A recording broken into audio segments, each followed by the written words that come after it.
Hello everyone, welcome back to Jacoby's Library. In this series, we've been reading through all the books that I've collected so far in my vanilla Skyrim Let's Play, The Adventures of Jacoby. You should definitely check it out.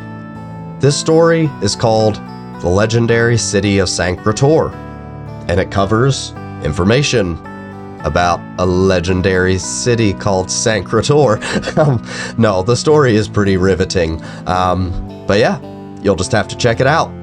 Without further ado, the legendary Sancre Tor.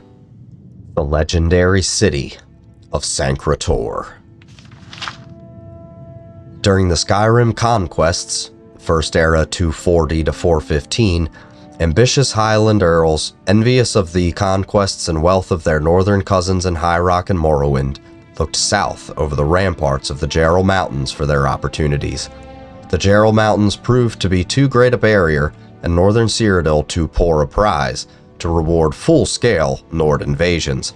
However, Alessia hired many ambitious Nord and Breton warbands as mercenaries with the promises of rich lands and trade concessions. Once settled among the victorious Alessian Cyrodiils, the Nord and Breton warriors and battle mages were quickly assimilated into the comfortable and prosperous Nibelungian culture. Alessia received the divine inspiration for her slave rebellion at Sancre Tor, and here she founded her holy city. Sancre Tor's mines provided some wealth, but the poor soils and harsh climate of the remote mountain site meant it must be supplied with food and goods from the heartlands. Further, located on one of the few passes through the Jarls, its fortunes were subject to the instability of relations with Skyrim. When relations were good with Skyrim, it prospered through trade and alliance. When relations were bad with Skyrim, it was vulnerable to siege and occupation by the Nords. With the decline of the Alessian Order, circa First Era 2321, the seat of religious rule of Cyrodiil moved south to the Imperial City, but Sancre Tor remained a mountain fortress and major religious center until the rise of the Septim dynasty. In the Second Era year 852, the city was suffering under one of the periodic occupations by Skyrim and High Rock invaders. King Cuchulainn sent his new general, Talos, to recapture the city and expel the northern invaders. During his siege, Sancre Tor was destroyed and abandoned. Realizing the strategic weakness of the site, General Talos, later Tiber Septim, resolved to abandon Sancre Tor, and during his reign, no effort was made to rebuild the city or citadel. Alessian historians asserted that Sancre Tor was magically concealed and defended by the gods. Records of Sancre Tor's repeated defeats and occupations by northern invaders gives the lie to this assertion.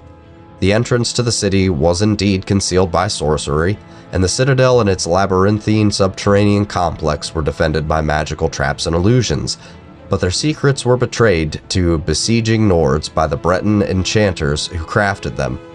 One enduring feature of the legend of Sancre Tor is the ancient tombs of the Rayman emperors. Following the defeat of the Akaviri invaders, Sancre Tor enjoyed a brief resurgence of wealth and culture under Rayman Cyrodiil and his descendants, Rayman II and Rayman III.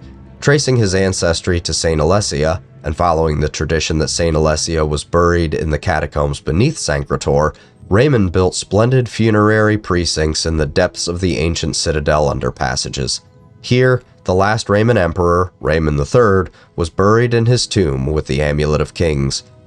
During the sack of Sancre Tor, General Talos is said to have recovered the Amulet of Kings from the tomb of Rayman III.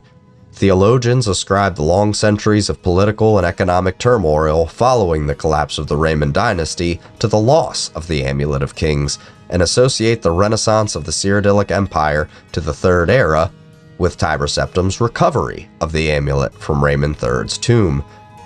Sancre Tor has lain in ruins since the beginning of the Third Age, and the surrounding region is virtually uninhabited. Now all communications with the north are through the passes at Coral and Bruma, and Sancre Tor's citadel and underpassages have become the refuge of various savage goblin tribes. There is a competing tradition that Saint Alessia is buried on the site of the Temple of the One in the Imperial City. The actual resting place of Saint Alessia is unknown.